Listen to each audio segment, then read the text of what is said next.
হে everyone, আজকে আমি তোমাদের সাথে ভালো একটা জিনিস শেয়ার করব। সেটা হচ্ছে আলপস গুডনেসের রোজমেরি ওয়াটার। চারিদিকে এত ভালো রিভিউ দেখার পর আমি নিজের জন্য অর্ডার করে নিয়েছিলাম। রিসেন্টলি আমার এত হেয়ার ফল হচ্ছিল, কিন্তু এটা ইউজ করার পর আপাতত একটু কমেছে। এটা কিন্তু পরিষ্কার মাথায় ইউজ করতে হবে, নোংরা মাথায় ইউজ করা যাবে না। আমি শ্যাম্পু করার 6-7 ঘন্টা পর এটা ইউজ করি। এটা কিন্তু চুলে দিলে অতটাও ভালো রেজাল্ট হবে না, মাথার স্ক্যাল্পে ভালো করে এটাকে দিতে হবে। রোজমেরি ওয়াটার অনেকেই অনেকভাবে ইউজ করে। আমি শ্যাম্পু করার 6-7 ঘন্টা পরই ইউজ করি, বাট আবার অনেকে ঘুমানোর আগে ইউজ করে সকালবেলা মাথা ধুয়ে ফেলে। আবার অনেকে আছে এটা ইউজ করে 2-3 ঘন্টা পর মাথা ধুয়ে ফেলে, বাট আমি এটা করি না।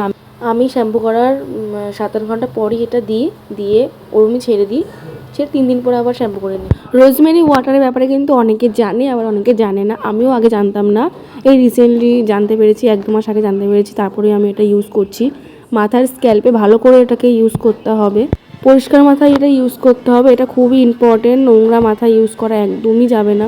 আমি শুনেছি এই প্রোডাক্টটা ইউজ করলে নাকি চুল পড়া বন্ধ হয়, নতুন চুল গজায়, এমনকি চুলটা লম্বাও হয়। আমার প্রচুর হেয়ার ফল হতো, এই 7-8 দিন এটা ইউজ করছি। ইউজ করার পর মনে হচ্ছে একটু রেজাল্ট ভালো হয়েছে, একটু হেয়ার ফলটা কমেছে।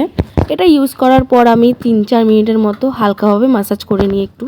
যাদের একটু হেয়ার ফল বেশি হয় তারা এটা ইউজ করতে পারো, সত্যি বলছি রেজাল্ট অনেক ভালো পাবে। এই প্রোডাক্টটা সালফেট ফ্রিও আছে, প্যারাবেন ফ্রিও আছে, সিলিকন ফ্রিও আছে।